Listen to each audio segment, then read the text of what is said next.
3 дугаар бүлэг. Ээнэгшил. Би хайрууд дундаа хамгийн даруй, бас хамгийн түгээмэл байдаг. Мөн хүн болон амьтдын аль альнаас нь харж болдог. Тэр нэг хайраас яриагаа эхлэхийг хүсэж байна. Гэхдээ ийм байлаа гэд энэ хайрыг бусад хайруудаас нь дутуу үнэлэх сэтгэл надад огт байхгүй гэдгээ нэмж хэлье. Хүнд амьтантай ижил төстэй зүйл байлаа гэд тэрийг заавал муу эсвэл сайн гэж хэлэх боломжгүй. Энийг хүнийг чи ёстой зүгээр л амьтан юм а хэмээн буруутгаж байгаа нь түүнийг амьтанлаг зан төрхтэй хүн гэж хэлж байгаа хэрэг огтхонч биш. Харин хүн чанарынхаа дагуу хандах ёстой байсан тэр нэг тодорхой орчин нөхцөлд амьтанлаг байдлаар хандлаа гэсэн үг юм. Миний энд ярих гэж байгаа энэ хайрыг грек хүмүүс storge гэж нэрлэж ирсэн. Гэхдээ би энэ хайрыг номондоо ээнэгшил эсвэл энэрх сэтгэл гэж нэрлэх болно. Надад байгаа грек хэлний тойлогчдэр энэ үгийг энэрл, ялангуяа өөр хүүхдээ хайрлах эцэг эхийн хайр гэсэн утгаар тодорхойлсон байна. Энд бас эцэг эхээ хайрлах өөр хүүхдийн сэтгэлж багтаж байгаа байх. Мэдээжийн хэрэг энэрх сэтгэл гэдэг энэ зүйл угтаа бүр хайр гэсэн үгийн гол утгаснаа бөгөөд хайр гэдэг зүйлийн анхны хэлбэр нь байсан байх. Тиймээс бид яриагаа нялх хүүхдээ асарч буй их эсвэл сагсан доторх зулзуунуудынхаа дэргэд төвтөж буй юм нохой юм муур хоорондоо ноцолдон тоглож, чанга дуугарч нэг нэгнээ долоож буй зулзуунууд сүү, эхийн халуун энгэр, нялх үнэр гэх мэт эдгээр дүр зургуудаас эхлэх ёстой. Эдгээр дүр зургууд нь бидэнд шууд л нэг парадоксыг мэдрүүлж байдгаараа ач холбогдолтой байдаг. Өөр хүүхдийн хайр бол нэгтгэх хайр гэдэг нь ойлгомжтой. Үүнчлэн мөн эхийн хайр бол өгдөг хайр гэдэг нь ч бас ойлгомжтой зүйл. Эх хүн өөр хүүхдээ төрүүлж, хөхөөрөө хооллож, харж хамгаалдаг. Гэхдээ бас нөгөө талаараа хүүхдээ төрүүлэхгүй бол өөрөө өхнө. Хөхөөлөхгүй бол өөрөө зовно. Энэ утгаараа эхийн хайрч бас нэг талаараа нэгтгэх хайр мөн. Энд парадокс байна. Эхийн хайр нь нэгтгэх хайр. Өөрөөр хэлбэл ямар нэг хэрэгцээг агуулж байдаг хайр мөн боловч түүнд байгаа хэрэгцээ нь бусдад хэрэгтэй зүйлийг нь өгөх юм. Энэ парадоксын талаар хожим дахин нарийн авч үзэх болно. Гэхдээ хүний амьдралд төдийгүй амьтдын ертөнцид хүртэл энэхүү ээнэгшлийн цар хүрээнд эх хүрийн харилцаанаас хавьгүй давсан байдаг. Халуун дулаан, тав тухтай мэдрэмж, хамтдаа байх үед идэлх сэтгэл ханамж бараг бүх хүнд адилхан байдаг зүйл. Энэрх сэтгэл ээнэгшил нь бусад бүх хайрууд дундаа бусдыг хамгийн бага ялгарладаг хайр гэж хэлж болно. Ааш муутай байх гэмээр эмэгтэйчүүд, найз нөхөдгүй байх гэмээр эрчүүд байдаг. Тэдэнд хүний сонирхол татгаар зүйл байдаггүй. Гэхдээ царай муутай, тэнэг, уур уцаартай хинч бай. Бараг бүх хүн энэрх хайрыг хүртэж чаддаг. Өөр хоорондоо ээнэгшиж, энэрх сэтгэлийг мэдрэхийн тулд тэд хоорондоо заавал аль нэг талаараа нийцэж байх албагүй. Оюун ухааны хомсдолтой хүүхдийг эцэг эхэн төдийгүй ах トゥ наран ч энэрч хайрлаж байхыг бид хардаг. Нас хүйс, анги, боловсролын ялгаанаас үл хамааран ямар ч хүмүүсийн дунд ээнэгшиж, энэрх сэтгэл бий болсон байдаг. Хэдийгээр оюун санааны хувьд хоёр өөр ертөнцийн хүмүүс байна гэж хэлэхээр хэрнээ их сургууль төгссөн ухаалаг залуу болон настай асрагч эмэгтэй хооронд ч ийм ээнэгшиж, энэрх сэтгэлийн харилцаа байж болно.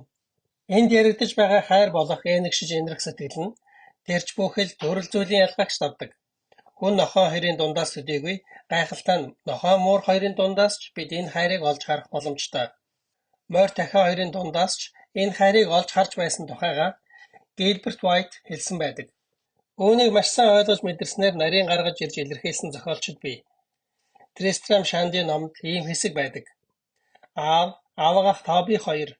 Тэс өөр ашиг сонирхол санаа бодолтой хүмүүс. Зүгээр нэг яриа өрнөлөөд 10 минут ч хамтдаа сууж чадхааргүй тийм хүмүүс. Гэсэн хэдий ч бид тэдний хооронд маш гүнзгий хайр урсаж байгааг мэдэрдэг. Тэгэхээр Дон Кихот болон Санчо Панза 2, Пиквик болон Сэм Уэллер, Дик Свиллер болон Марчонер 2 ч мөн адилхан. Зохиолч нь үнэхээр ийм зүйлийг санаатаагаар харуулахыг зорж байсан эсхийг хэлж мэдэхгүй ч гэсэн Бургасан дундах салхи номны гол дүрүүд болох Сохор номин, Харах, Дорго, Бах дөрөв хоорондоо ээнэгшиж дассан хүмүүсийн хоорондох гайхалтай ялгаатай байдлыг харуулж өгдөг. Гэсэн хэдий ч ээнэгшиж энэрх харилцаа үүсгэхийн тулд тавигдах стандарт гэж бий. Ээнэгших болсон тэр нэгэн заавал өөрийнх нь дотны сайн таньж мэддэг нэгэн байх ёстой. Хайр дурлал болон нөхөрлийн харилцаан дээр бол бид яг хизээ дурласнаа эсвэл хизээнээс нөхөрлөж эхэлснээ бүр өдөр цагаар нь тодорхой хэлж мэддэг. Гэхдээ энэ ээнэгших сэтгэлийн хувьд бол яг хизээнээс эхэлснийг тодорхой хэлж чадна гэдэгт би эргэлзэж байна. Хэрвээ бид хэн нэгэнтэй ээнэгших сэтгэлийг мэдэрч байгаа бол ийм сэтгэл төрөөд нилээдгүй удсан л гэсэн үг. Эртний эсвэл хуучин гэдэг үгийг ээнэгшсэн сэтгэлийн нэр томьёо болгон хэрэглэх нь гайхах зүйл биш. Өөрийг нь гэмтээгээгүй байхад нохой танихгүй хүн рүү үргэлж хуцах хэрнээ өөрт нь ийдэг сайн ханддаггүй ч нүдэнд нь дасал болсон хүнийг харах үедээ сүүлээ шарвалжуулж байдаг. Хүүхэд өөрт нь нэг ч царай өгдөггүй яхир цэвэрлэгч өвгөн дуртай байх хэрнээ сэтгэлийг нь татах гэж хамаг шадлаараа хичээж байгаа шин зочноос болохоор дүүлж байдаг. Тэгвэл мэдээж ийм үед тэрхүү цэвэрлэгч өвгөн үргэлж гэрт нь ирдэг эртний танил өвөө байх ёстой. Бага насны үргэлж гэдэг зүйл богинохон хэрнээ маш их удсан мэт сэтгэл төрүүлж байдаг. Өмнө бас хэлсэнчлэн ээнэгших сэтгэл бол маш эгэл даруухан шинж төрхтэй байдаг. Ээнэгших сэтгэл огт дүр эсэгдэггүй. Хэн нэгэнд дурласан байдлаараа ч юм уу эсвэл нөхөрлөлөөрөө сайрхах сэтгэл хүндтэрч болно. Харин ээнэгших сэтгэлийн харилцаандаа хүн маш даруй, нуугдмал, ижимхий байдлаар ханддаг. Нэг удаа би найздаа муур нохой хоёр ч өөр хоорондоо ээнэгших үе байдаг гэж хэлэхэд найз маань тэр үнэн. Гэхдээ энэ сэтгэл мэдрэмжээ бусад нохойнуудтайгаа хуваалцах чадах нохой гэж хааж байхгүй гэдгийг би баттай хэлж чадна гэж хариулж билээ. Энэ нь бас хүнд байдаг ээнэгших сэтгэл ямар байдгийг харуулж чадах сайн хашигнал юм. Ээлдэг дотн царайгаа гэртээ үлдээ гэж хэлсэн байдаг. Үнэхээр тийм. Ээнэгшсэн сэтгэл маш элэгсэг дотн царайг харуулдаг. Бидний ээнэгшиж байгаа олон хүмүүсийн хувьд тийм байдаг. Тэднийг энэрч ээнэгшиж байгаа маань бидний ухаантай, ухамсартай гэдгийг батлахгүй. Тэдний ээнэгших сэтгэлийн хувьд бас адилхан. Өмнө дурдж байсан үнэлж талархах сэтгэл бол ээнэгших сэтгэлийн үндсэн элемент биш. Ээнэгших харилцаанд бол нэг нь нөгөөгөө ихэвчлэн байхгүйд нь юм уу эсвэл нас барсныхан дараа магтаж байдаг. Ийм ээнэгшсэн сэтгэлийн харилцаатай хүмүүс нэг нэгнээ тийм ч онцгой хүн гэж үздэггүй. Ингэж нөгөө талын хүнээ онцоолж үзэхгүй байх явдал нь хайр дурлалын харилцаанд бол доромжлол мэт санагдах байх. Харин ээнэгших сэтгэлийн хувьд бол энэ нь тодорхой хэмжээгээр зөв гэж хэлж болох үндэслэлтэй зүйл. Учир нь ээнэгших сэтгэл нь тайван бас намгүн мэдрэмжийг төрүүлж байдаг. Хэрвээ ээнэгшиж буй сэтгэлээ чангаар бас байнга илэрхийлж байх юм бол тэр нь угтаа ээнэгших сэтгэл биш. Ээнэгших сэтгэлээ олонний өмнө дэлгэх нь яг л нүүхээр тавилгуудаа гаднаа гаргаж тавьж байгаатай адилхан зүйл. Гэр дотор үзэмж сайтай харагддаг байсан өнөөх тавилгууд гадаа наранд болохоор нэг л гандаж муудсан олиггүй харагддаг. Ээнэгших сэтгэл нь бидний амьдрал чимээгүйхэн орж ирээд аажмаар тархдаг. Дараа нь энгийн хэрнээ биеийн дэвтэйхэн хувцснууд бүхэл төрлийн хувийн эд зүйлстэй маань хамтдаа амьдардаг. Гэрийн зөөлөн шахаа, удаан өмссөн хувцас, байнга л хэлдэг хошигнол, галт тогооны өрөөнд нойромглон хэвтэж буй нохооны сүүлээрээ газар алгадах чимээ, оюутны машины дуу, тоглож байгаад зүлгэн дээр орхисон чихмэл тоглоом гэх мэт. Энд хурдан засаж хэлэх ёстой нэг зүйл байна. Ээнэгших сэтгэлийн талаар энэ хүртэл ярихдаа бусад хайруудаас тусдаа оршиж байгаа байдлаар ирсэн. Ээнэгших сэтгэл нь энэ мэт бусад хайруудаас тусдаа орших үе байх боловч бас тийм биш үеж байна. Жин дангаараа арх мөн боловч бас бусад олон төрлийн коктейлүүдийн гол орцон болж байдаг шиг ээнэгших сэтгэлч бас дангаараа хайр мөн боловч бусад хайруудаа шингэж тэдгээрийг өнгө оруулж өгч тэрхүү хайруудыг өдөр тутмын амьдрал хэрэгжүүлж болох гол арга хэрэгсэл нь болж өгч байдаг. Бусад хайрууд нь ээнэгших сэтгэл гэсэн энэ хайрын оролцоотойгоор л сая өөрийн гэсэн амтаа хадгалж үлдэж чаддаг мэт. Ээнэгших сэтгэл ба нөхөрлөл хоёр хоорондоо өөр зүйл. Гэхдээ удаан хугацаанд найзлах үед анх нөхөрлөж эхлэх үндэс нь болж байгаагүй бусад олон зүйлүүд ч бас маш дотн бас эрхэм санагдах болдог. Хайр дурлалын хувьд ч бас адилхан. Хичнээн хоромхон зургийн мэдрэмж байсан ч гэсэн ээнэгшиж хайрлах сэтгэлгүйгээр эротик хайрыг дангаар нь мэдрэхээс илүү таагүй мэдрэмж байхгүй байх гэж би боддог. Энэ нь дэндүү тэнгэр элчлэг, эсвэл амьтанлаг, эсвэл энэ хоёр ээлжилж буй мэт зүйл учраас маш эвгүй зүйл. Энэ нь хүнд хэтэрхий эрхэмсэг, эсвэл хэтэрхий дорд байгаа мэт санагдах болно. Заримдаа нөхөрлөлийн харилцаанд ч тэр, хайр дурлалын харилцаанд ч тэр үнэлж талархах сэтгэл унтаа байдалд орж, харилцааны эгэлжирийн амар амгалан уур амьсгал бүрдсэн үнэхээр сэтгэл татам өвөрмөц мөчөөд байдаг. Ийм үед хайраа заавал илэрхийлэх гэх шаардлагач байдаггүй. Нэгэнтээ сайхан асаж байгаа галыг хаяа нэг сэндийлж өгөхөд болдогтой адилхан. Эдгээр өөр өөр төрлийн хайрууд нь хоорондоо холилдож бас давхцаж байдгийн нэг тод жишээ бол үнсэлт юм. Бараг бүх цаг үеийн бүх улс орнуудад үнсэлт нь ээнэгших сэтгэл, нөхөрлөл, дурлал гэсэн энэ гурван төрлийн хайрын аль алинд нь нийтлэг байдаг. Үүгээр бид эдгээр хайрууд нь хоорондоо холилдож бас давхцаж байдгийг мэдэж болно. Өнөөдөр Англид үндэслэлт нь нөхөрлийн харилцаанд байхаа болсон боловч харин ээнэг шиг сэтгэл хайр дурлалын харилцаанд байсан хэвээр байна. Үндэслэлт гэдэг зүйл энэ хоёр хайрын аль алинд нь гүнзгий шингэсэн байдаг учраас нэг нь нөгөөгөөсөө авсан уу эсвэл угаасаа хоёуланд нь байсан уу гэдгийг хэлж мэдэх аргагүй. Ээнэг шиг сэтгэлээр үнсэх, дурлсан сэтгэлээр үнсэх хоёр чинь өөр зүйл биз дээ гэж хэн нэг нь хэлэн гарцаагүй. Тийм ээ, үнэн. Гэхдээ дурлал хосуудын үнсэлт бүр нь үргэлж дурлалын үнсэлт байдаггүй. Бас энэ хоёр хайр хоёулаа хүүхдийн хэлээрэг ашиглах хандлагатай байдаг. Гэхдээ энэ бол зөвхөн хүнд байдаг өвөрмөц онцлог биш бололтой. Нас биеинд хүрсэн хэрээнүүд үржлийнхээ үед гаргадаг онцгой дуу авааны талаар профессор Лоренц тайлбарлахдаа насанд хүрсэн хэрээнүүд энэ үедээ нялх хэрээний дуу хоолой гаргадаг гэж хэлжээ. Эдийгээр төрөл нь өөр боловч хоёулаа ээлдэг зөөлөн байгаа хэрэг юм. Өөр шинэ төрлийн ээлдэг зөөлөн хэл яриаг бий болгохын тулд мэддэг эртний ээлдэг зөөлөн хэл яриагаа эргүүлэн авчирч ашиглаж байна. Ээнэг шиг сэтгэлээс бий болдог бас нэг дайвар бүтээгдэхүүнийг хараахан дурдж амжаагүй байна. Энэ бол үнэлж талархах сэтгэл юм. Өмнө нь бас хэлж байсанчлан үнэлж талархах сэтгэл нь ээнэг шиг сэтгэл бий болох гол хүчин зүйл биш. Яагаад гэвэл ээнэг шиг сэтгэлд ямар нэг ялгуурлал байдаггүй.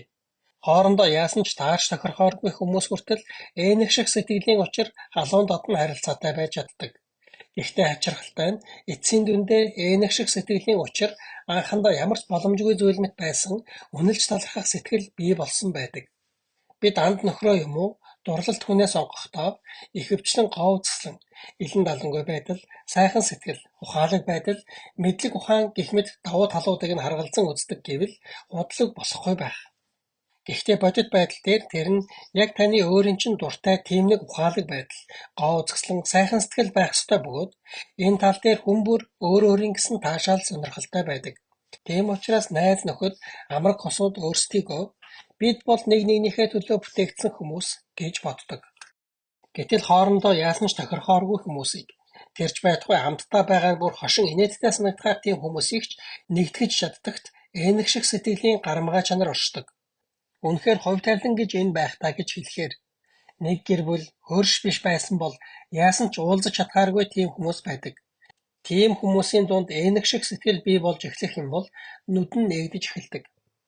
Анхандаа бол зүгээр л удаан хамт байгаад ирэхээр сэтгэл дасах боловч яваандаа түүнд ямар нэгэн зүйл байгааг харж эхэлдэг. Энэ нэг хүний талаар тэр миний стилийн хүн биш л дээ. Гэхдээ угаасаа байгаагаараа л сайн хүн гэж анх удаа хэлж байгаа тэр мөч бол үнэндээ чөлөөлөгдөх мөч юм. Гэхдээ энэ үедээ хүн өөрийгөө чөлөөлөгдөж байна гэдгээ мэдэрдэггүй.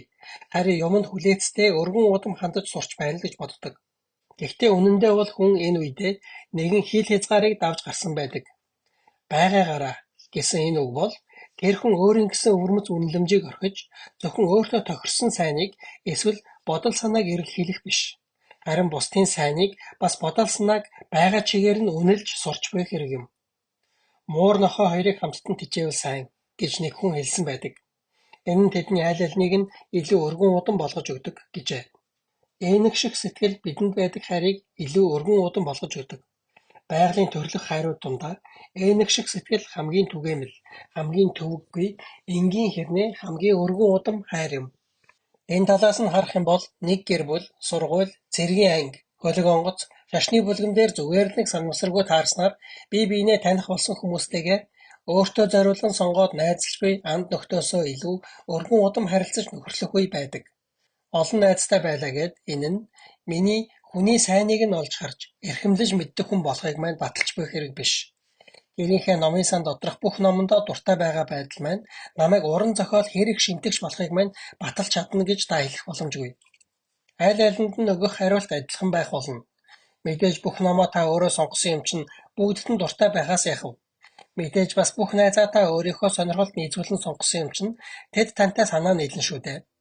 Ном унших хүсэл сонирхол нь үнэхээр гүнзгий хүмүүс бол хуучин номын дэлгүүрээс бүр гадна нь өрөөтэй байгаа 6 центний номуудаас ч хэрэгтэй номоо олж авч чадна. Үүний нэг адил хүний талаар гүнзгий мэдрэмжтэй хүмүүс бол өдөр бүр тааралддаг янз бүрийн хүмүүсээс ч эрхэмлэж, үнэлж болох зүйлсийг олж харж чадна. Миний туршлагаас харахад ийм мэдрэмжийг бий болоход нөлөөлж байдаг гол зүйл бол даруй ээнэг шиг сэтгэл юм. Ээнэг шиг сэтгэл нь зүгээр л тохиолдлоор хамт байж таарсан тэдгээр хүмүүсийг анзаарч, тэвчиж, тэдэн рүү харж инээмсэглэж, таашаал авах мэдрэмжийг төрүүлж өгдөг. Эцэст нь тэдгээр хүмүүст байгаа эрхэм зүйлийг олж харах боломжийг бидэнд өгдөг. Угаасаа бүх талаараа санаа нийлэхээр харагдаж байгаа учраас л бидэнд ийм сэтгэл мэдрэмж төрж байгаа юм гэж та хэлэх гэж байна уу? Аз болоход тийм биш. Тэд угаасаа өөрсдөө бидний бодож байснаас илүү өвөрмөц, бидний таамаглаж байснаас илүү гайхалтай л байсан хэрэг. Одоо бид аюултай цэг рүү ордож байна. Өмнө бас хэлж байсанчлан ээнэг шиг сэтгэл буюу сторгийн дүр хэсэгдэггүй. Илч Паулийн хэлснээр хайр бас ихрэхдэггүй. Энэрх сэтгэл буюу сторгийн сонирхол татхааргүй хүмүүсийг ч хайрлаж чаддаг. Бурхан мөн хайр татхааргүй хүмүүсийг ч хайрладаг. Ээнэг шиг сэтгэл хэдих зүйлийг найдан хүлээдэггүй. Алдаа ярьдаггүй, маргалдсан ч эргээд амархан эвлэрдэг. Хайрч гэсэн муу адил төвчээртэй, энэрэнгүй бас уужладаг. Ээнэг шиг сэтгэлийн учир бидний нүд нээгдэж улмаар өмнө нь олж харж эрхэмлэж чаддаггүй байсан сайнаа олж хардаг. Даруй ариун байдал ч мөн адилхан. Тийм учраас ийм ижил төстэй байдлаар нь авч үзсэн ч ээнэг шиг сэтгэл буюу сторгийн зүгээр энгийн нэг төрлийн хайруудын нэг биш. Харин хуулийн шаардлагыг биелүүлэхийн тулд бидний зүрх сэтгэл дотор ажиллаж буй хайр болох Бурхан өөрөө юм байна гэдэгт би итгэдэг. Тэгвэл Викториягийн үеийн зохиолч нарыг үнэн болж таарч байна уу? Зөвхөн ээнэг шиг хайр байхад хангалттай хэрэг үү? Хөгжлийнхөө хамгийн дээд зэгт хүрч чадсан гэр бүлийн ээнэг шиг хайр нь Христ итгэлийн сургаж буй хайртай адилхан нэг зүйл гэсэн үг үү? Үүнд би үгүй, тийм биш гэж хариулах байна. Би зүгээр л тэдгээр зохиолч нар заримдаа эхнэр, ээж өөрийнхөө амийг ч үзэн яд гэсэн үгийг хизээч сонсож байгаагүй мэтээр бичиж байсан гэдгийг хэлэх гээгүй юм. Мэдээж тэд энэ үгэнд тоомжиргүй хандаж байсан нь үнэн. Христэд итгэгч хүмүүс бол төрөлх хайр болон Бурхны хайр хоёр нь хоорондоо өрсөлдөгч нар болдгийг хизээч мартаж болохгүй. Бурхан бол үнэхээр агуу өрсөлдөгч мөн бөгөөд хүнийг хамгийн ихээр атаархуулдаг нэг мөн. Учир нь Бурханд яг л Горгонд байсан шиг агуугаа үзэсгэлэн бий бөгөөд тэрээр эхнэр нөхөр охины маань зүрх сэтгэлийг хизээч надаас хулгайлж чадна. Үл итгэгч нар ихэвчлэн ийм шалтгааны улмаас Бурхантай дайсагнах тохиолдол их байдаг. Хэдийгээр тэд шашин шүтлэг мухар сүсгийг үзэн ядсандаа ингэж байна гэх боловч үнэн дээр үндсэн шалтгаан нь энэ юм. Гэхдээ энэ өрсөлдөөний талаар бид дараа ярих болно. Харин одоо бол би илүү бодиттой асуудлыг хөндөх гэж байна. Та бодоод үзээрэй. Үнэн дээр Викториягийн үеийн зохиолч нарын ярьж байсан шиг аз жаргалтай гэр бүл ер нь хэд байгаа бол мөн аз жаргалгүй гэгдэж байгаа тэдгээр гэр бүлүүд ээнэг шиг сэтгэл буюу сторги байхгүйгээс болж аз жаргалгүй байгаа хэрэг үү? Би тэгж бодохгүй байна. Тэд ээнэг шиг сэтгэл байхгүйдээ биш. Харин ч бүр ээнэг шиг сэтгэлээсээ болж аз жаргалгүй болсон байж болно. Хоёрдмоос шин чанарыг агуулж байдаг нь ээнэг шиг сэтгэл буюу сторгины онцлог шинж юм. Ээнэг шиг сэтгэл гэдэг энэ зүйл сайн үр дүндэж хүргэж болно, бас муу үр дүндэж хүргэж болно. Хэрв зүгээр л зөнд нь орхих юм бол ээнэг шиг сэтгэл гэсэн энэ хайр хүний амьдралыг харанхуй болгож дорой туулдаг. Үнэн дээр үннийг бүхэлд нь харж чадахгүй дээл байгаа болохоос биш, эсэргүүцсэн муучлагч нар болон антисентименталист нарын ярьж хэлж байгаа нь үнэн. Сторги буюу ээнэг шиг сэтгэлийн талаар өгүүлдэг алдартай уянгалаг дуу. Хит нялуу мэдрэмжтэй шүлгүүдээс бараг бүх хүмүүс нэг тийм жигшүүртэй байдлыг мэдэрдэг байх. Худал хуурмаг байдлаас нь болж жигших сэтгэл төрж байгаа юм. Тэдгээр дуу шүлгүүд үнэндээ бодит байдал дээр зөвхөн боломж хэлбэрээр оршин байдаг ээнэг шиг сэтгэлийг аз жаргалын төлөө бэлтгэсэн бэлэн жор мэтээр танилцуулдаг. Үүнд бидний хичээл зүтгэл бас хэрэгтэй гэсэн санааг огт гаргадаггүй. Зүгээр л сторги гэсэн халуун устай онгоц дотор бүх биеэрээ явж байхад л бүх зүйл сайхан болох юм шиг ярьж хэлдэг. Өмнө бас хэлж байсанчлан ээнэг шиг сэтгэл буюу сторги нь өөртөө нэгтгэх хайр, өгдөг хайрын аль алийг нь агуулдаг. Эхлээд нэгтгэх хайрыг агуулсан талаас нь өөрөөр хэлбэл бусдын инэрл хайранд шунах талаас нь нэгтлэн харцгаая. Хайрыг хүсэж эрэлхийлэх сэтгэл дундаас ээнэг шиг сэтгэлийг хүсэн тэмүүлэх тал дээр хүн ялхан таних чадваргүй, үндэслэлгүй хандхтаа хамгийн амархан байдаг. Үүний шалтгаан нь тодорхой. Өмнө би ямар ч хүн инэрл хайрыг хүртэж чаддаг тухай ярьсан. Тийм ээ, бүх хүн инэрч хайрлуулахыг, өөрөөр хэлбэл сторгины объект нь байхыг хүсдэг. Бүх махан биеийн зам номд гардаг харгас ноён Понтифекс хүн өөрт нь хайргүй гэдгийг мэдэх үедээ маш их уурладаг. Учир нь тэрээр Хүн төрсөн эцгээ хайрлахгүй байна гэдэг бол байгалийн зам ёсны дагуу байгаа хэрэг биш гэж үзэж байв. Ухаан орсон цагаас нь эхлээд хүүдээ хайраа мэдрүүлж чадах ямар нэгэн зүйлийг хийж байсан эсгээ бодох ч сөгөөгүй хэрнээ тэр ингэж бодож байв. Үүний нэг адил Лир хааныг эхэндээ нэг ч хайр татах зүйлгүй хэрнээ бусдын хайр инэрлийг хүртэх гэсэн шунаг сэтгэлтэй хөгшин байснаар дүрсэлсэн байдаг. Та бид нэгэнт нэг тосгонд амьдрдаггүйгээс хойш ингэж зохиолын баатруудаар жишээ татхаасаар арга надад байсангүй. Ингэж хэлж байгааг минь оршоогоорой. Гэхдээ хэрвээ бид нэг тосгонд амьдарч байсан бол бүгдийн таньдаг жинхэнэ хүнээр жишээ авч болох байлаа. Угаасаа ийм зүйлс бидний амьдралд үргэлж тохиолдож байдаг. Яагаад гэдгийг нь ч бид мэдж байгаа. Дурлал болон нөхөрлөлийн хувьд бол хүн үүнд өөрийгөө шууд зохистой гэж үзэхээсээ илүү хайрыг нь татахын тулд өөрөө хүчин чармаалт гаргах ёстой гэдгээ мэддэг. Гэсэн хэрнээ Энэх шиг сэтгэл буюу Сторгины хувьд бол ихэвчлэн урдаас бэлтгэгдсэн, аяндаа өгөгддөг, баригдаж суурлагдсан, бэлэн тавьсан, өөрөө гүйж ирдэг зүйл мэтээр ойлгох нь элбэг. Бид энэрх хайрыг хүртэх хэрэгтэй гэж үздэг. Тиймээс эргэн тойрны хүмүүс таныг энэрч хайрлахгүй бол хэвийн бус бүр байгалийн зам ёсны дагуу байгаа хэрэг биш гэж үздэг. Ийм ойлголт үннийг гажуудуулжгүй хэрэг гэдгийг нь эргэлзээгүй. Олон зүйлүүд бидний төлөө хэдийн баригдаж суурлагдсан байдаг нь үнэн. Нэгэнт хөгтөн амьтан учраас үр зулцгаа инхрийлэх зөн совин гэдэг зүйл биднийг эхийн хайраар дор хаяж тодорхой хэмжээгээр ихэвчлэн өндөр түвшинд хангаж өгч байдаг. Мөн нэгэнт нийгмийн амьтан учраас хэрвээ нийгэм сайжирч байвал аяндаа нийгэмд онцгой байр суурь эзэлдэггүй хүмүүсийг ч бас энэрх хандлага үүсч улмаар ийм хандлага байнга өсөн нэмэгдэж байдаг. Тийм учраас хэрвээ хэн нэгэн нь инэрл хайрыг хүртэж байгаа бол энэ нь заавал тэр хүн ийм хэмжээний хайр инэрлийг хүртэх зохистой хүн гэсэн үг биш. Өөрөөр хэлбэл энэ нь заавал өөрийнх нь аж гавьяа биш байж болно гэсэн үг. Учир нь Сторги буюу инэрл хайр гэдэг зүйл нь өөрөө хүн заавал онцгой хүчин шармаалт гаргаагүй байсан ч хүртэж болдог зүйл. Ийм үнний талаар бүдэг бадагч гэсэн ойлголттой байсан учраас ноён Понтифекс хэдийгээр би зохистой биш байсан ч инэрл хайрыг хүртэх хэрэгтэй хүн гэсэн инээдтэй дүгнэлтийг хийжээ.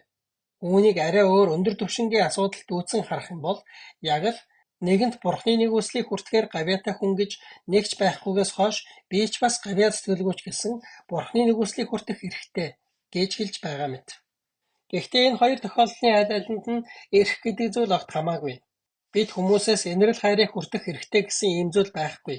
Гэхдээ бид ч тэд ч ээлжирийн хүмүүс мөн л бол дотны хүмүүсээсээ инэрл хайрыг найдан хүлээх нь байж болох энгийн зүйл гэсэн үг. Гэхдээ албагүй. Инэрл хайрыг хүртэж чадахгүй байж болно. Учир нь бид тэр хэмжээгээрээ төсвөрлөх аргагүй хүмүүс байж бас болно. Хэрвээ бид тийм хүмүүс мөн бол төрөлх байдал маань бидний эсрэг, өөрөөр хэлбэл биднийг инэрл хайр хүртэж чадхааргүй болгож эхлэх болно. Учир нь инэрч хайрлах халуун дотн харилцааг бий болгож өгч байдаг орчин нөхцлүүд нь эсэргээрээ өвөрмөц, эдгэршгүй таагүй мэдрэмж бүхий үзэн ядалтыг төрүүлж байж болно. Ийм үзэн ядалт нь хайраас улбаатай зүйл учраас яг хизээнээс эхэлсэн мэдэгдэхээргүй байгалийн дал тухамсаргүй үзэн ядалт байдаг. Өөр дотор гардаг Зигфрид өөрийг нь тэжээж байсан одоо эцгийнхээ хөлөөчирч явдаг, амандаа юм бовтондог, байн тавгүйддэг байдалд хизээнээс тэгж их зэвүүцэх болсноо юр сандаггүй. Бид хэн нэгнийг хизээнээс инэрч хайрлаж эхэлснээ мэддгүй нэг адил, ийм төрлийн дургуйтсан ч жигшиг сэтгэл хизээнээс эхлэлтэйг гаргаж ирж хэлж мэддэггүй. Тэгэхээр хайрлаж инэрдэг хүн төдийгүй дургуйтсаж жигшдэг хүнийхээ талаар ярих үед бас л өнөө эртний хуучин гэсэн илэрхийлэл хэрэглэгддэг болохыг санаарай. Нөгөө л хуучин арга мэхээрээ, хуучин арга барилаараа, нөгөө л өвлөг болсон зүйл гэх мэтээр жигшиг сэтгэлээ илэрхийлдэг. Лир хаан инэрч хайрлах сэтгэлээр дутуу байсан гэж хэлэх юм бол энэ нь мунхаг хэрэг болно. Харин нэгтгэх хайр өөрөөр хэлбэл бусдаас инэрл хайрыг хүртгсэн гэсэн сэтгэлээсээ болж тэр бараг хагас галзуурлын байдалтай байсан. Тэрээр өөрийгөө огтудаа чадах чинээгээр хайрлсан гэж үзэж байсан учраас огтоосоо хайр инэрлийг тэгж их хүсэж байжээ. Гэхдээ энэ ертөнцийн хайрлахад хамгийн хэцүү эцэг их бол яг ийм хайраар өлсгөлөн шунаг хүү юм. Ийм хүн өөрийгөө төдийгүй эргэн тойрныхоо хүмүүсийг аз жаргалгүй болгож байдаг. Ийм хүмүүс үнэхээр амьсгаа авах аргагүй нөхцөл байдлыг үүсгэдэг. Огтхон ч хайр татах зүйлгүй хэрнээ өөрийг нь хайрлахыг шаардаж буй хүмүүсийн эц төгсгөлгүй хүсэл шаардлага нь биднийг яалтчгүй өөрийгөө буруутгаж гэмтээ гэсэн мэдрэмжээсээ зайлсхийх аргагүй болгож байдаг. Тэд уугсан хэмээн цангаж байгаа усны ундрага өөрсдөө битүүлдэг.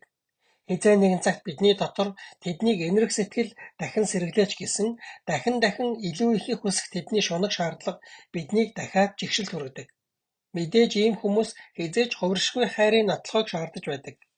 Бид тэдний талд байж хэн нэгний талаарх гомдлыг нь сонсож өгч сэтгэлийг нь онгойлгож өгөх ёстой болдог.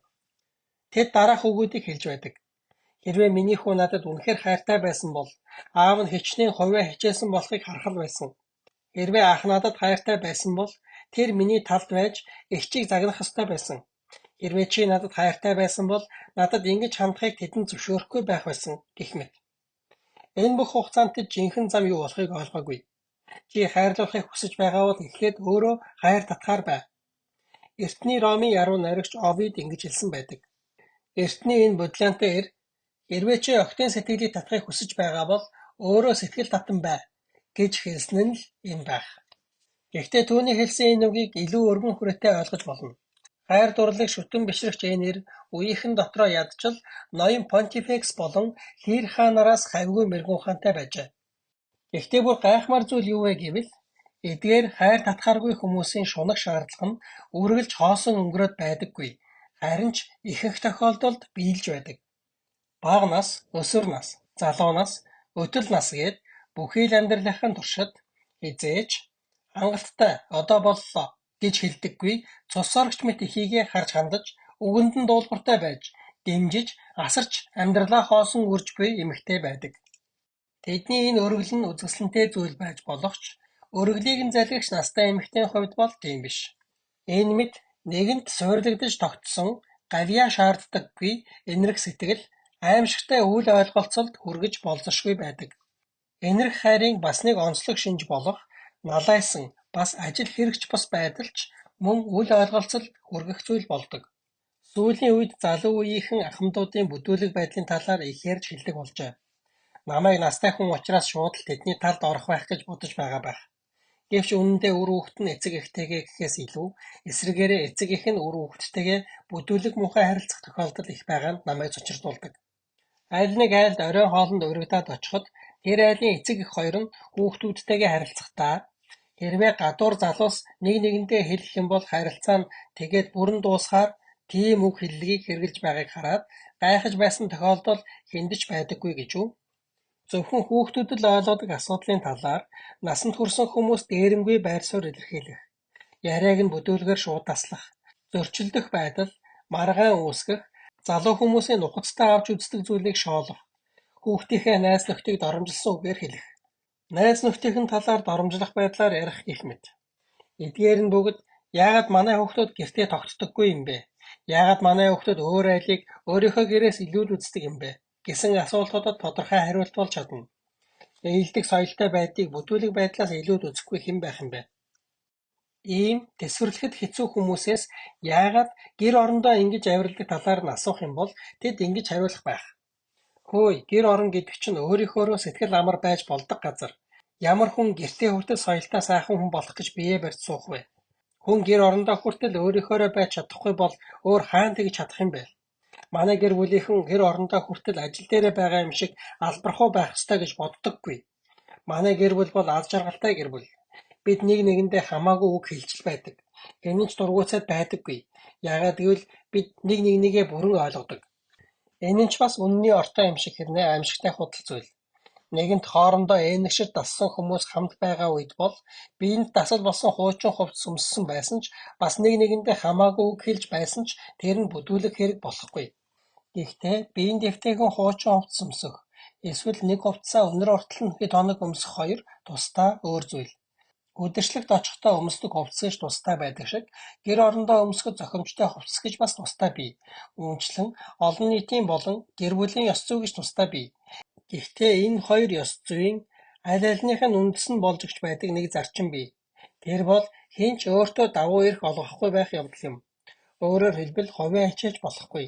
Гэхдээ олон нийтийн дунд ил байх тусмаа энэ зарчмыг дагаж мөрдөх байдал нь илүү албан ёсны тогтсон хэв маягтай болж ирдэг. Олон нийтийн дунд аль нь сайн зан үйл болохыг заасан тогтсон хэм хэмжээ гэж бий. Гэхдээ хэдий ч нэ дотносох тусам албархуй байдал багасна.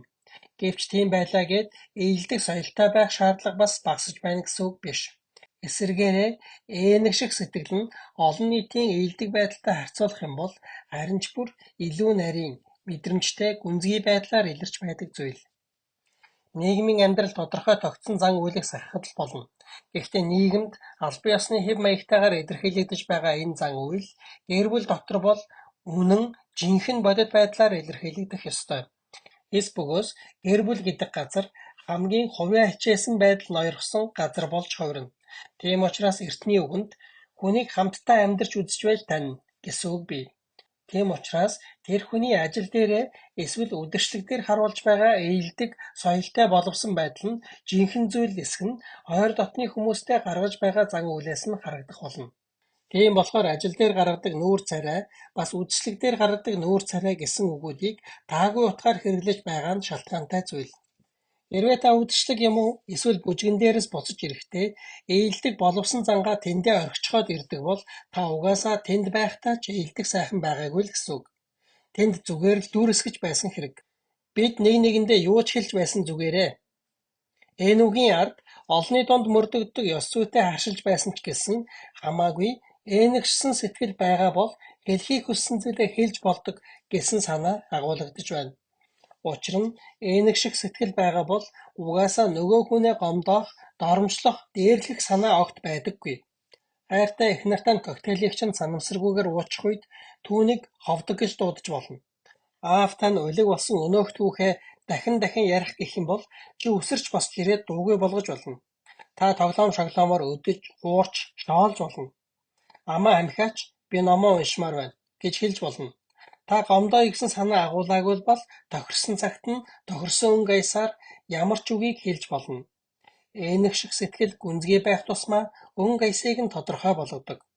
Гэхдээ ямар ч үгийг хэлж чадах эрх чөлөөг эдэлдэг гэр бүл доторх дарангуулагч нарын үг нь огт өөр мөн чанараас гарч байдаг. Огт ээнэгшиж дотноссон харилцаач байхгүй. Эсвэл огт тохирсон уур амьсгал биш байхад зөвхөн ээнэгших сэтгэлээр дүүрэн бас яг ямар үед хэрэглэхээ мэддэг хүмүүст л зөвшөөрөгддөг үзэсгэлэнтэй эрх чөлөөг тэд өөрийн бодлоор шууд дуурайх байдлаар эдэлж байдаг. Тэд өөрийнхөө дургуйцлаас болж хорлонтойгоор эсвэл хувийн ачаалсан сэтгэлээсээ болж харгас хэрцгий байдлаар эсвэл сайндаа л ямар ч ур чадваргүй улмаас тэнэг байдлаар энэ эрх чөлөөг ашигладаг.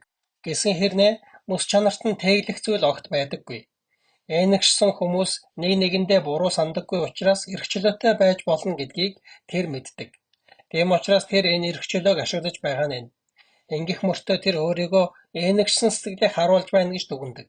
Хэрвээ эргүүлээд уурлах юм бол таныг өөрийг чинь энэрх сэтгэл дутуу байна хэмээн буруутгах болно. Өөрийг нь гомдоож байна гэж хэлэх болно. Өөрийг нь буруу ойлголоо хэмээн гомдлох болно. Заримдаа бүр мундаг хүн болж хэд ээлдэг найрсаг байдал үзүүлж өшөөгөө авах үеч байна. Тэдний юу гэж хэлэх нь ойлгомжтой. За, тэгэхээр бид тийм дотн биш хүмүүс гэсэн үг болж таарч байна уу? Зүгээр л зүс мэддэг хүмүүс шиг л бай гэсэн үг үү? Уг нь дотн бай гэж бодож байсан юм. Яах вэ хүсснээр чинь болог. Энэ нь ойр дотны хүмүүсийн хоорондох ээлдэг байдал ба нийгмийн ээлдэг боловсон байдлын ялгааг тодорхой харуулж өгч байна. Олон нийтийн харилцаанд тохирсон ээлдэг боловсон байдал нь хувийн харилцаанд тохиромжгүй байдаг. Дөнгөж анхудаа танилцаж буй алдартай хүнтэй шууд хамаагүй чөлөөтэй харьцах нь сайн зан үйл биш. Яг эсвэргээрээ гэр орондоо албархуу, соёлтой байх нь үргэлж цаанаа ямар нэг муу зүйлийг агуулж байдаг. Тристрам Шанди номд гэр бүлийн сайхан харилцаа гэж юу болохыг тодорхой харуулсан үзэсгэлэнтэй дүр зураг байдаг. Огтхон ч цагаа олоогүй үед авга ах Тоби өөрийнхөө хамгийн их сонирхолтой сэдэв болох бэхлэлт босгох урлагийн талаар ярьж эхлэв. Аавын төвчээр барагдаж авга ахын яриаг шууд таслав. Хэсэг зуур авга ахын царайнд ихэд гомдсон байдал илэрхийлэгдэж байв. Тэрээр өөрийг нь үл ошоолоо гэж үзсэндээ биш. Харин бэхлэлтийн талаарх ийм агуу арга техник тоомжиргүй хандаж байгаад гомдож байлаа. Гэхдээ түүний царайд ямар ч өсөргсөн зүйл байхгүй байгааг олж харах үедээ аав маань тэр даруйг эмшиж авга ахаас уучлалтгүй шууд эвлэрцгээдэг. Дараа нь авгах Тоби маань бүрэн уучлсан гэдгийг харуулахын тулд бас урдын ядал ямар ч хар буруу санаагүй, муу санах зүйлгүй байгаа гэдгийг харуулахын тулд бэхлэл босгох урлагийн талаарх лекцээ дахин цааш үргэлжлүүлдэг. Бид хардталтын талаар хараахан яриагүй байна. Хардталт гэдэг зүйл зөвхөн хайр дурлалын харилцаанд байдаг зүйл гэж хэн ч бодохоо болсон байх. Хэрвээ ингэж боддог хүн байгаа бол хүүхдүүд, ажилчид эсвэл гэрийн тэжээмэл амьтдыг ажиглан хараад бодлоо өөрчлөх хэрэгтэй. Бүх төрлийн хайр, бүх төрлийн харилцаа нь хардталтыг дагуулахаас өөр аргагүй байдаг. Ээнэг шиг сэтгэлээс гарч байгаа хардталт нь ээнэгшсэн харилцаа бий болоод удсан, бас хоорондоо маш ойр дотно болсон байдалтай нэгт холбоотой байдаг. Бас энэ нь ээнэг шиг сэтгэлд үнэлж талархах хайр огт чухал биш, эсвэл харьцангуй чухал биш байдагтай ч холбоотой. Бид нэгэнт танил дотно болсон царайг илүү гэрэл гэгээтэй, илүү үзэсгэлэнтэй болгохыг хүсдэггүй. Бид хуучин дасал болсон арга барилыг шинэ арга барилаар, эсвэл хуучин хошигнол, сонирхлыг илүү шинэ сонирхолтой зүйлсээр сольж орлуулахыг хүсдэггүй. Өөрчлөлт гэдэг зүйл ээнэгшсэн сэтгэл дайсан нь болж байдаг. Ах トゥ хоёр эсвэл эгч トゥ хоёр байлаа гэж бодъё. Энэ асуудал дээр хүйсний хувьд ялгаа байхгүй. Тэд тодорхой нэг насанд хүртлээр байгаа бүхнээ хувааж бүх цагийг хамтдаа өнгөрүүлдэг байлаа. Хамтдаа зурагт ном уншиж, модон давирч, хамтдаа далайн дээрэмчин эсвэл нисэгч болж тоглодог байв. Маркс улсан ч хамтдаа эхлээд болохдоо ч хамтдаа болдог байлаа. Гэтэл гэнэт нэг өдөр аимшигтай зүйл тохиолдоно. Тэднийх нь нэг нь гэнэт уран зохиол, шинжлэх ухаан эсвэл онцгой нэг төрлийн хөгжмийг сонирхож эхлэх нь тэр. Эсвэл бүр шашин шүтлэг сонирхож эхэлж ч болох юм. Түүний амьдрал одоо цоо шин өөр сонирхлуудаар дүүрэн болжээ. Харин нөгөө нь түүнтэй сонирхол нэг байж чадгаа болов. Нэгнийх нь амьдрал цоо шин сонирхлуудаар дүүрэн болсон боловч нөгөө нь түүнийг нь хуваалцаж чадахгүй байв. Улмаар тэр орхигдно. Энэ нь заримдаа эхнэр эсвэл нөхөртөө орхигдож байгаагаас илүү өвдөлт эсвэл хүчтэй хардах сэтгэлийг төрүүлдэг юм шиг надад санагддаг. Энэ нь өөрийг нь орхилоо гэж бодож байгаа нэгнээ удахгүй бий болох гэж буй шинэ найз нөхдөдтэй нь хардаж буй сэтгэл биш юм. Ийм хардалт удахгүй бий болно. Харин одоохондоо бол шинжлэх ухаан, хөгжим, эсвэл бурхан гэх мэт зүйлстэй түүнийг хардаж буй хэрэг юм. Ийм үед хардсан сэтгэлээ голдуу доог тохуу хийх байдлаар илэрхийлдэг. Түүний шинэ сонирхлыг бэмий хоосон утгагүй зүйл, дэндүү балчир хүүхдийн зүйл, эсвэл дэндүү ахадсан том хүний зүйл, эсвэл үнэндээ огт сонирхдоггүй хэрнээ зүгээр л сүрхий хүн болох гэж дүүрэсгэж байна гэх мэтээр хэлдэг. Эхэндээ тэр номуудыг нь нууж, ургамлын сорцуудыг нь устгаж, сонгодог хөгжмийн хөтөлбөр сонсдог радиог нь хүчээр унтраах болно. Учир нь бусад хайрууд дундаа ээнэг шиг сэтгэл хамгийн их зүн совин дээр тулгуурлаж байдаг хайр учраас илүү амьтанлаг байдаг. Тийм учраас ээнэг шиг сэтгэлд хардалт хамгийн хүчтэй үйлчилдэг бөгөөд ийм үед хүн яг л хоолноосоо хагдсан нохой мэт шүдээ зун архирдаг. Ингэх нь аргагүй биш гэж үү? Учир нь ямар нэг зүйлээс эсвэл хэн нэгнээс болоод насаараа идэх байсан хоол хүнсээ хоёр дахь бие хүнээ булаалгасан мэт түүнд санагдаж байгаа. Өөрийнх нь ертөнц бүхэлдээ сүрсэн мэт санагдаж байгаа. Гэхдээ зөвхөн хүүхэд ингэж авиралдаг юм биш. Соёлтой улс орны эгэлжирийн амьдрал дээр хүртэл гэр бүлийнх нь нэг гишүүн Христэд итгэгч болох үед үйл итгэгч бусад гишүүдийн хорсох сэтгэл эсвэл боловсрал муутай гэр бүл дотроос хэн нэг нь боловсралтай сэхэтэн болох үед гэр бүлийн бусад хүмүүсийн хорсох сэтгэлээс илүү таагүй зүйл гэж байхгүй. Энэ бол миний бодож байсан шиг зүгээр л нэг байгалийн харанхуй гэрлийг дургуутсч буй явдал биш. Хамтдаа цуглаанд явдаг байсан гэр бүл дотроос хэн нэг нь бурхангүй үзэлтэй болох үед бусдынхан гаргаж байгаа зан авирыг харсан ч ялгаагүй. Бүгд л хаягдж орхигдсон эсвэл булаалгаж дээрэмдүүлсэн мэт хариу үйлдэл үзүүлж байдаг. Хэн нэгэн эсвэл ямар нэг зүйл манай хүүхдийг булаачглаа. Тэр бидний нэг байсан бол одоо тэдний нэг болчихлоо. Ингэх эрх хэнд байгаа юм бэ? Тэр биднийх. Өөрчлөлт нэгэнт эхэлсэн бол энэ нь хэрхэн төгсөхийг хэн хэлж мэдэх вэ? Хардаж буй нэгний дотор заримдаа хачин жигтэй хэлбэрийн давхар атаархал мэдрэгдэж байдаг бол заримдаа хоёр тис өөр атаархал нэг нэгнтэйгээ зөрчилдөж байдаг. Нэг талаасаа энэ бол цэвэр утгагүй зүйл. Юм мэддэг сүрхий хүн болох гэсэн л арга, гудал хуурмаг байдал гэж боддог. Гэвч бас нөгөө талаасаа тийм байх учиргүй, бас тийм байх ч ёсгүй. Гэхдээ үнэхээр тэнд ямар нэгэн зүйл байвал яах вэ? Гэсэн бодол бас төрдөг. Уран зохиол эсвэл Христ итгэл бишрэлд үнэхээр ямар нэгэн зүйл байвал яах вэ? Хэрвээ тийм бол яагаад ийм шудраг бас байгаа юм бэ? Яагаад зөвхөн тэр өөрчлөгдөх ёстой гэж? Яагаад тэр ертөнц бидэнд нэгдээгүй юм бэ? бусад хүмүүс олж харж чадаагүй байхад тэр урвагч төрүүлж тэр шинэ ертөнцийг олж харлаа гэж үү? Хэрвээ тийм бол энэ үнэхээр шударга бус байна. Яагаад заавал тэр гэж? Яагаад бидэнд тэр шинэ ертөнц нээгдээгүй гэж? Ахмадууд хүртэл олж харж чадаагүй зүйлийг очиж тэр годгонсон тэнэг охин энэ юу ч мэдэхгүй өнгөрөөхөө харлаа гэж үү? Энэ нь тэдэнд үнэхээр итгэмээргүй бас төвчхийн аргагүй байдаг тул хардалт нь эцэстээ энэ бүхэн шал утгагүй зүйл гэсэн таамаглал руу нь буцаан аваачдаг.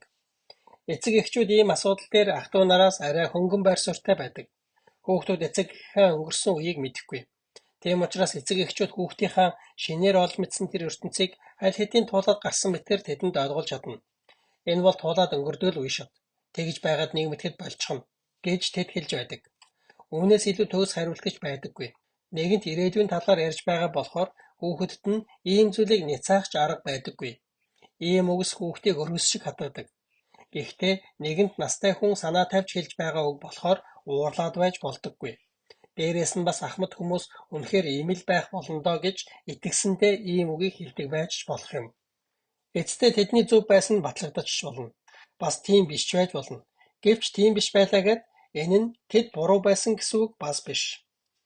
Хүү минь, чиний энэ дур зоргоороо байдал чинь ээжээ чинь зүрхийг шархлуулах бий. Викториягийн үеийн энэ уриалга үнэн байх тохиолдол их бий. Гэр бүлийн гишүүдийн хэн нэг нь мөрөөдө тоглох, архинд орох, театрын дуучин эмэгтэйн араас унаж тусах үед, өөрөөр хэлбэл гэр бүлийн ёс заншил, ёс зүйгээс гажих үед ээнэгшсэн сэтгэл маш их шархалдаг. Гэхдээ харамсалтай нь бас гэр бүл дотор уламжлал болж тогтсон зүйлийг давж хамаагүй илүү дээр амьдарсан ч энэ нь бас л ихэнчин сэтгэлийг шархлуулах болно. Энэрх хайрын консерватив ба зөрүүд байдал нь хоёр талтайгаар илэрхийлэгддэг. Улсын хэмжээнд авч байдаг арга хэмжээнээс ч бид ийм жишээ харж болно. Хойрог сурлага муутай сурагчдын сэтгэлийг шархлуулж болохгүй гэсэн шалтгаанаар сурлага сайтай ирээдүйтэй сурагчдыг анги алгасуулалгүйгээр авч үлддэг ийм өөрөө өөрийгөө сүйтгэхээр боловсролын системээс үүнийг харж болно. Ийм гажсан ээнэг шиг сэтгэл нь голдуу нэгтгэх хайр бүхий ээнэг шиг сэтгэлтэй холбоотой байдаг. Гэхдээ өгдөг хайранд ч бас гажсан хэлбэрүүд байдаг. Би хэдэн сарын өмнө нас барсан хатагтай фиджитийн талаар бодож суулаа. Тэр эмэгтэйг нас барсны дараа үлдсэн гэр бүлийнхнийх нь царай илүү гэрэлгээтэй болсон нь үнэхээр гайхмаар зүйл байв. Нөхрийнх нь нүүрэн дэх сүудэр арилсан байв. Тэд одоо инээдэг болжээ. Үргэлжил сэтгэл ханамжгүй царай харуулж байдаг муухай ааштай баг хүн одоо сайхан ааштай болсон байв.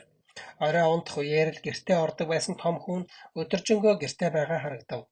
Тэрч бүхэл цэцэрлэгээ янзалдаг болжээ.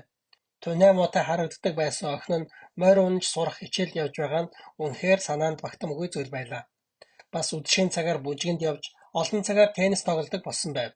Эзэж ганцаараа гарч үзээгүй үргэлж оосортой хөтлүүлэн алхаж байдаг нохой нь одоо гудамжаар ганцаараа хариалгах болсон бөгөөд танихгүй хүнгүй болжээ. Хатагтай фиджит амьд байхдаа зөвхөн гэр бүлийнхээ төлөө амьдардаг тухайгаа ярьдаг байлаа. Үнэхээр ч тийм байсан. Хөршүүд нь ч үүнийг хүлээн зөвшөөрөх байх. Бүгд л тэр үнэхээр өөрийгөө гэр бүлдээ бүрэн зориулсан хүн шүү.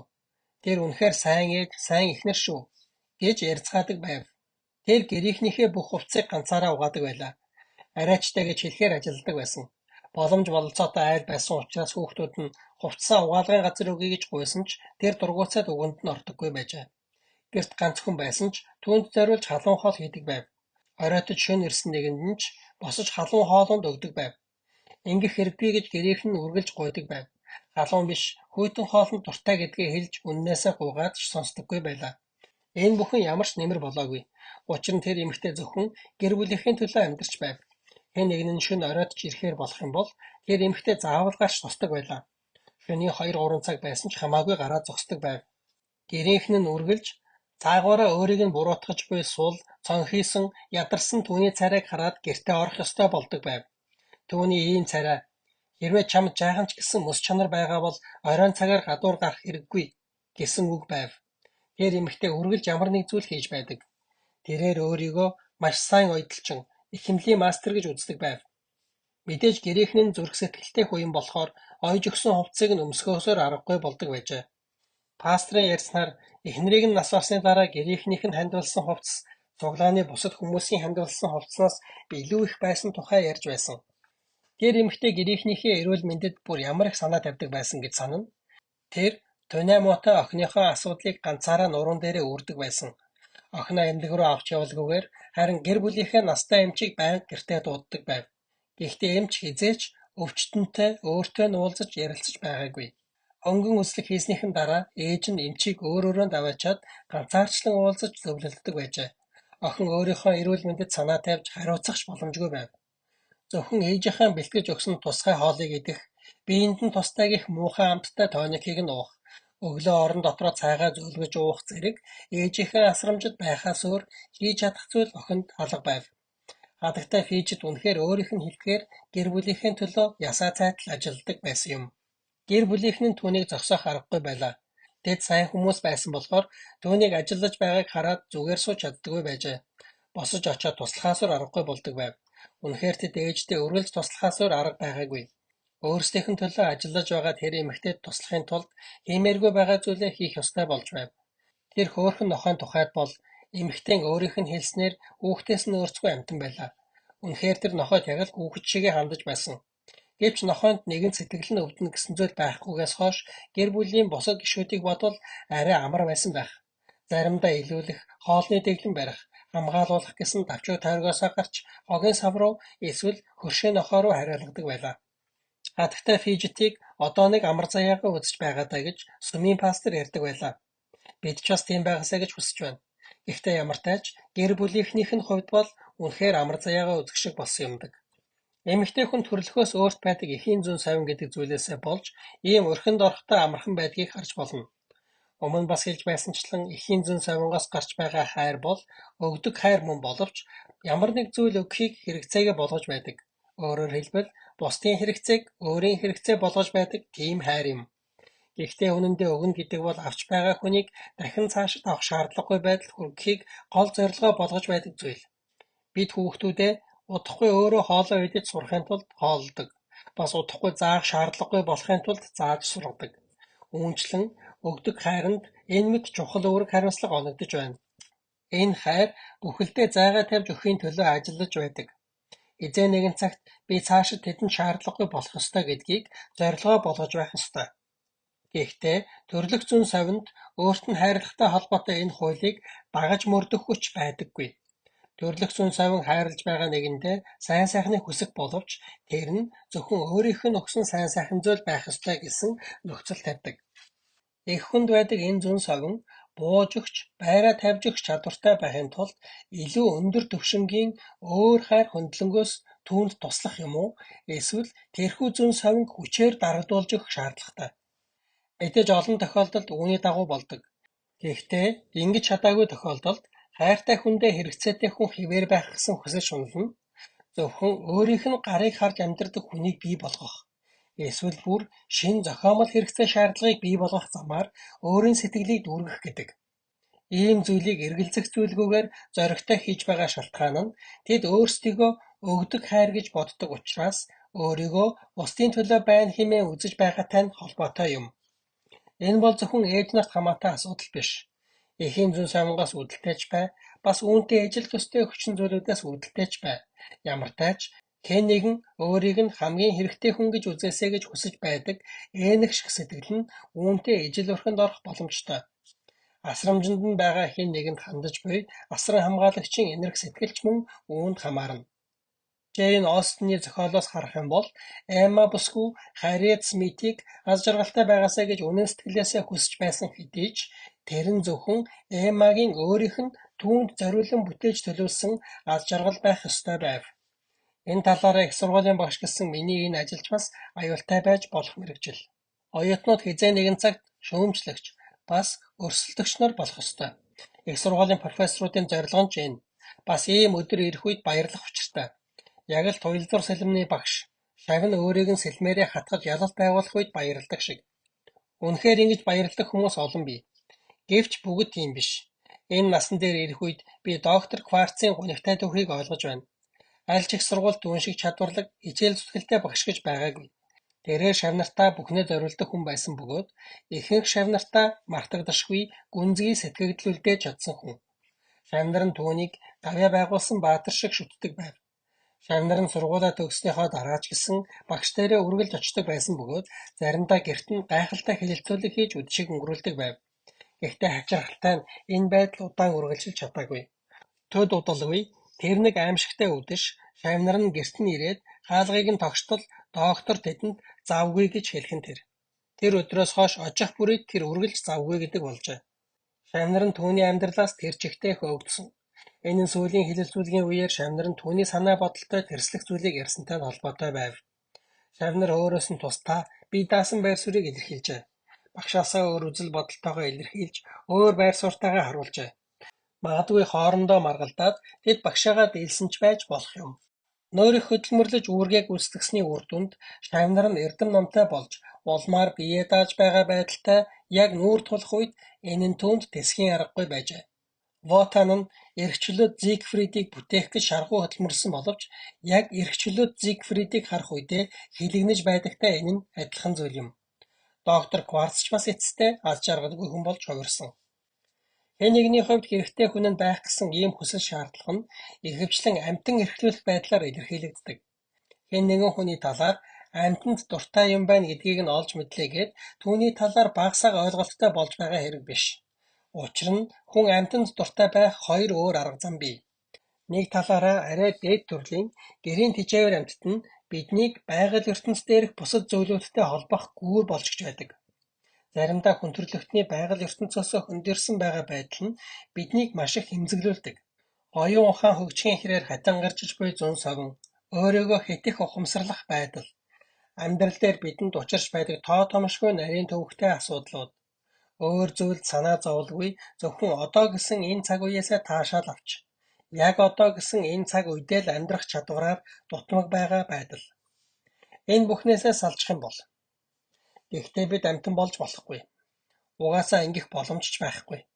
Гэхдээ бид амьтадтай хамт байж болно. Хэдийгээр хараахан ухамсар байхгүй зөвхөн биологийн импульсын жижиг багц төдий зүйл боловч амьтанд бол хамтдаа гэж дуудуулах хэмжээний бодгойл чанар бий. Амьтан дөрвөн хөлнийхөө гурвыг нь байгальд нэгийг нь хүний ертөнцид тавьсан байдаг гэж ярьдаг. Тэднийг нэг төрлийн холбогч тарих эсвэл бас элчин сайд гэж хэлж болно. Босонкетийн хэлснээр пааны шүүхтэр төлөөлөгчтэй байхыг хэн хүсэхгүй байх вэ? Нохой тижээдэх хүний хувьд байгаль болон түүний хооронд үүссэн зай завсар жаахан ч болов багассан байдаг. Гэхдээ мэдээж амьтад ихэнх тохиолдолд илүү муу байдлаар хэрэглэгддэг. Хэн нэгэнд хэрэгтэй хүн нь байх гэсэн хэрэгцээ шаардлагыг тань гэр бүлийнхэн чинь хангаж өгөхөөс татгалзаж байгаа бол мэдээж та үүнийг гэрийн тэжээвэр амьтнаар орлуулах боломжтой. Гэрийн тэжээвэр амьтныг та насан туршдаа зөвхөн таныг хэрэгцээгээ болгож байхаар хувиргаж чадна. Бусдад хэрэгтэй хүн байх гэсэн хэрэгцээгээ дүүргэхийн тулд та амьтныг үргэлж нялх балчир чигээр нь үлдээж, үхэн үхтэл нь сул дорой байлгаж чадах бөгөөд амьтанд өөрт нь тохирсон аз жаргалыг нь өггүй хийж, зөвхөн таны гарыг харж, зөвхөн таал дүүргэж өгч чадах янз бүрийн хэрэгцээнүүдийг тэдэнд бий болгож өгч болно. Ийм үед гэрийн тэжээвэр амьтан гэр бүлийн бусад гишүүдэд ч бас маш нэмэртэй амьтан болж хувирдаг. Та нэг нохооны амьдралыг сүйтгэхээ завгүй байгаа учраас гэр бүлийн бусад гишүүдийн амьдралыг сүйтгэх завгүй болно. Тийм учраас энэ нь нэг талаараа бохирын хоолой үүрэг гүйцэтгэдэг гэж хэлж болно. Энэ зорилгоор ашиглахад нохойг муурнаас хавьгүй дээр гэж үздэг. Гэхдээ сармагчин бол бүр хамгийн шилдэг гэж би сонссон. Энэ нь сармагчин хүн шиг харагддаг учраас тэр байх. Гэхдээ сармагчны хувьд бол гэрийн тэжээвэр амьтан байх нь өөрт нь илүү зовлон болох байх.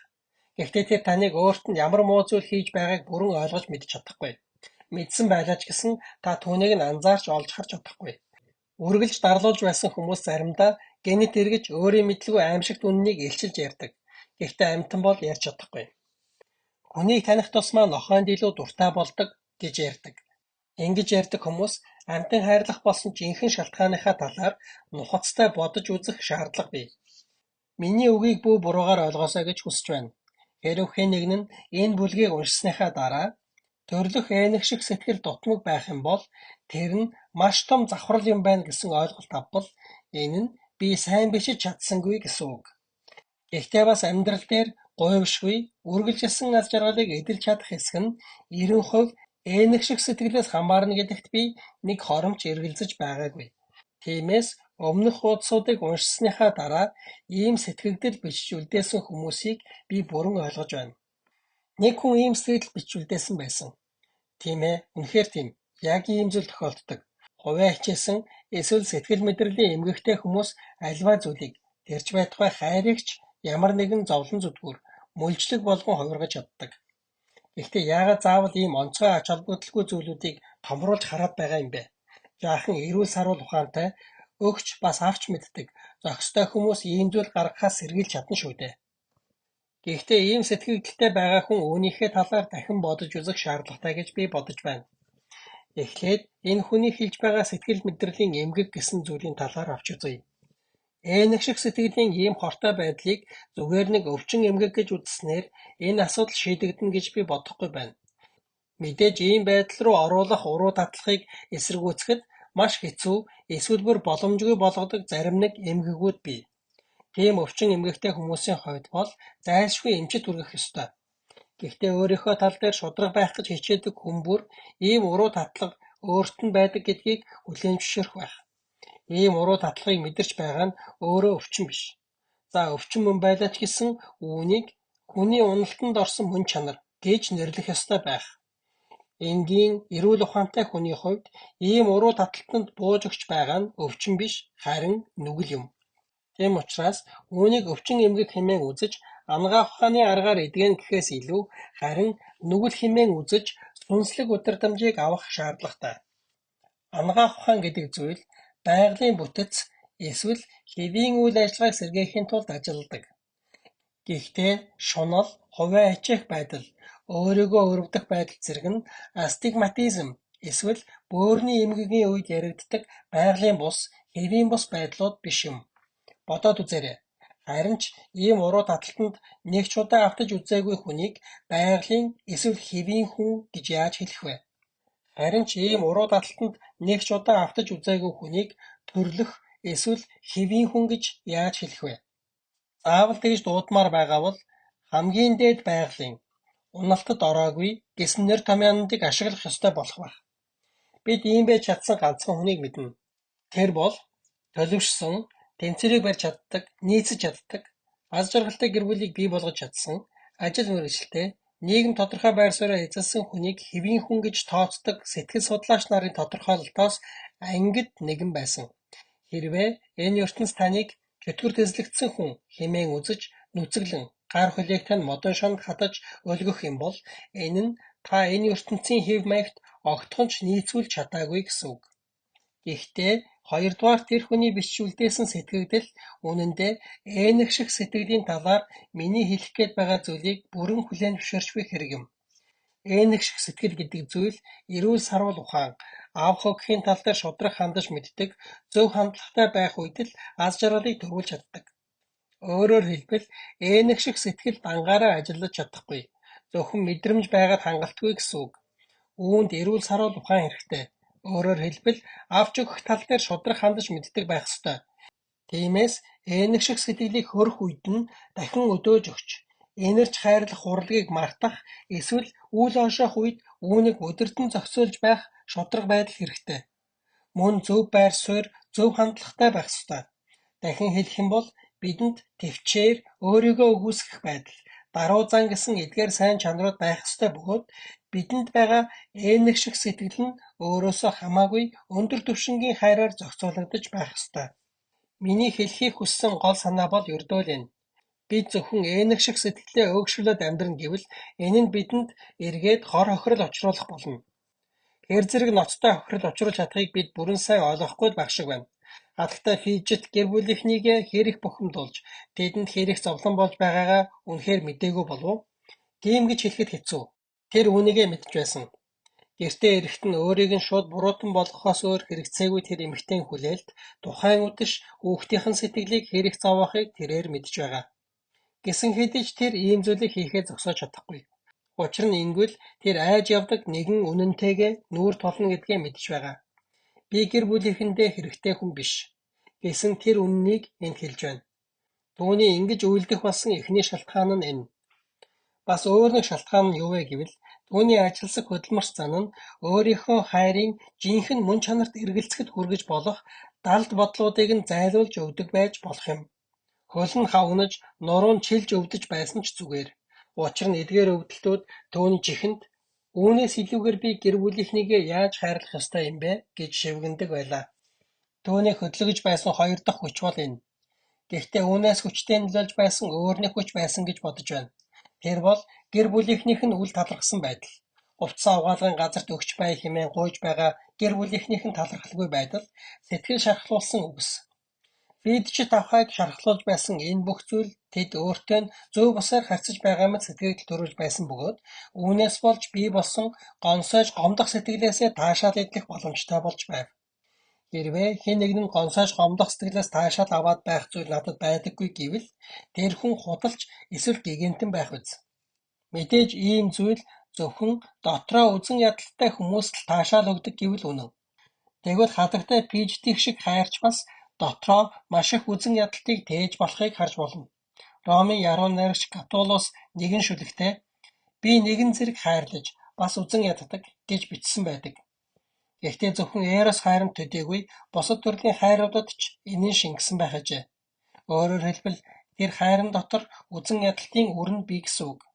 Хэрв Эных шиг сэтгэл амьдралыг нь дангаараа удирдан захирч эхлэх юм бол дотор нь буй үзэн ядалтын үрч соёолхол болно. Хайр нь бурхан болж хувирах юм бол эргээд чөтгөр болох ажээ.